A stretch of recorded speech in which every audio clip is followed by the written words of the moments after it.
जमीन की दाखिल खारिज और नापी को लेकर के सरकार ने एक बहुत बड़ा कदम उठाया है। और आपको बता दें कि जमीन की दाखिल खारिज और नापी को लेकर के वर्ष 2003 से लेकर के 2023 के बीच में जितने भी नियम लाए हैं उनका एक संग्रह तैयार किया है। और वो कितनी महत्वपूर्ण होने वाली है हम सबके लिए आज की इस वीडियो में हम विस्तार से जानेंगे कि आखिर जमीन की दाखिल खारिज और जाकर के भूमि की पैमाइश को लेकर के जो नियम बदलाव किए गए हैं वो किस तरह का नियम बदलाव किया गया है। तो वेलकम गाइस, आप लोगों का एक बार पुनः इस online course by MD Rajeev Alam YouTube channel पर बहुत बहुत स्वागत है। आज का वीडियो बहुत ही खास होने वाला है। कृपया करके इस वीडियो को बिना स्किप के शुरू से लेकर के अंत तक देखिएगा। तो चलिए बिना देरी के वीडियो को हम लोग शुरू कर लेते हैं।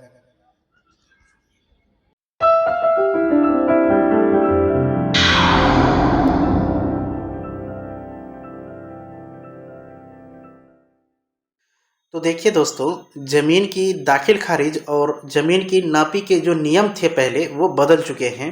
तो आज की इस वीडियो में हम विस्तार से आप लोगों के सामने वो सारी बातें रखेंगे जो कि राजस्व एवं सह भूमि सुधार मंत्री जो है ये विजय कुमार सिन्हा ने कहा है एक प्रेस कॉन्फ्रेंस के जरिए। तो चलिए हम लोग विस्तार से जानने की कोशिश करते हैं।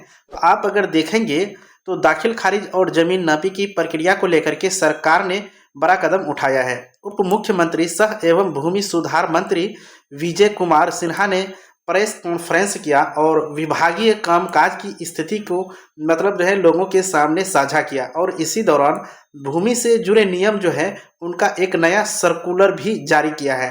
तो आगे हम इस वीडियो में आपको बताएंगे कि जमीन की जो नियम कानून होते हैं, दाखिल खारिज फिर परिमार्जन, विभिन्न प्रकार की जो नियम है उनका क्या सर्कुलर है।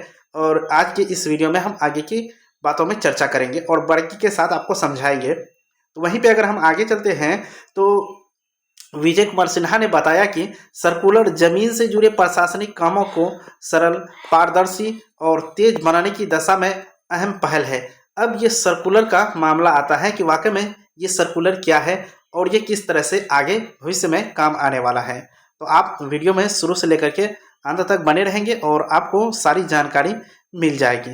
तो दोस्तों, यहाँ अगर आप देखेंगे तो राजस्व मंत्री ने स्पष्ट किया है कि सर्कुलर वर्ष 2003 से लेकर के 2023 तक के सभी जरूरी नियमों और दिशा निर्देशों को एक ही दस्तावेज में समेटा गया है।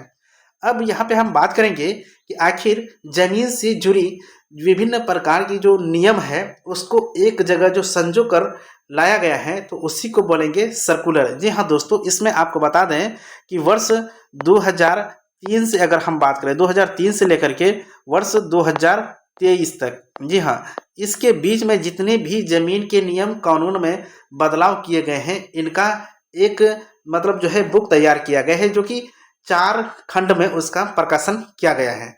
तो आपको हम बता दें कि इस बुक के माध्यम में से आप क्या जानकारी हासिल करेंगे।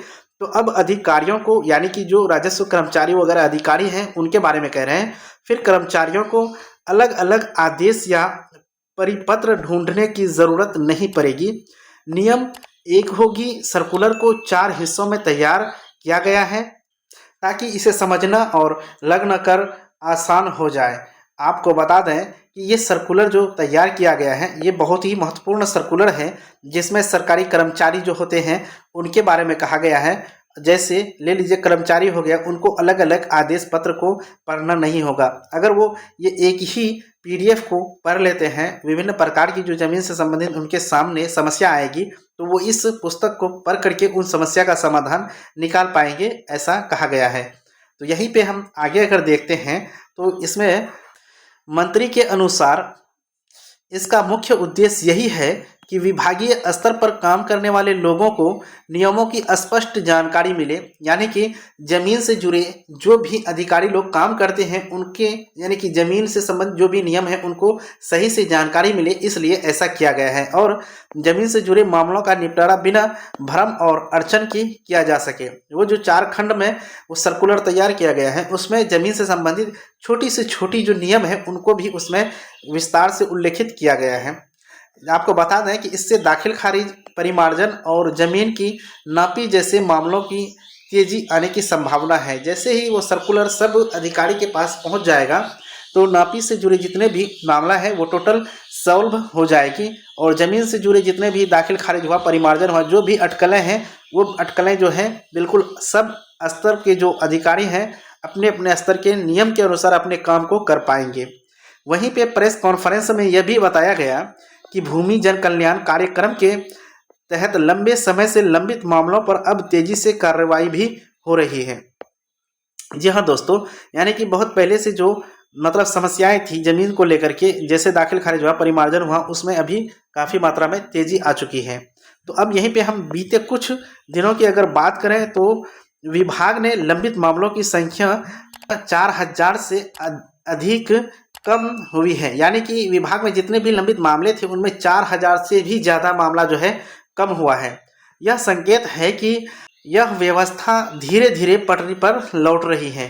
जी हाँ दोस्तों, यानी पहले जो जितनी मामला थी वो मामला अब कम हो रही है। तो ऐसा अनुमान लगाया जा रहा है कि विभाग का जो काम काज करने का तरीका है वो अब धीरे धीरे मतलब जो है कम होती जा रही है। कहने का मतलब विभाग अब इस पर कड़ी कार्रवाई कर रही है।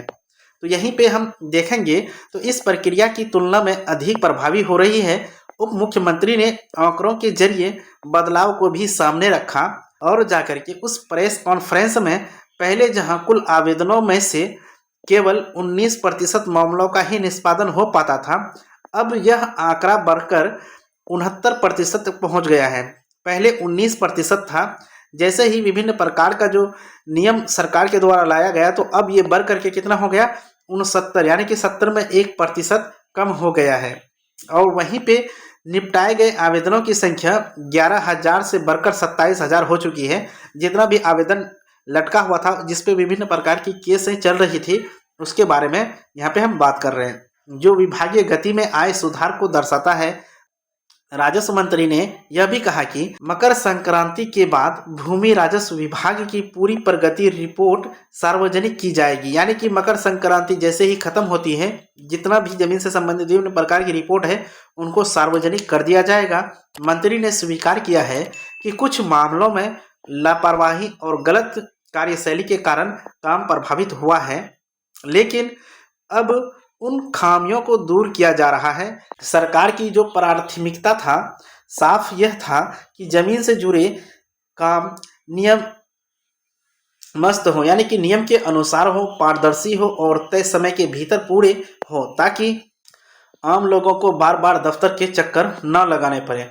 तो इस तरह से हम लोग देख रहे हैं कि बिहार में आपको बता दें कि एक सर्कुलर तैयार किया गया है। सर्कुलर ये तैयार किया गया है कि बिहार में जितना भी नियम कानून पहले बना था वर्ष 2003 से लेकर के 2023 के बीच में, वो सारा नियम कानून को एक जगह संकलित करके उसको जो है प्रकाशित किया है और सभी जमीन से संबंधित जितने भी विभाग हैं सबको ये भेज दिया गया है, ताकि वो अपने स्तर पर आने वाले जमीन से संबंधित जो भी समस्या है वो उनको देख करके समझ करके उन समस्याओं का वो निदान कर पाएंगे।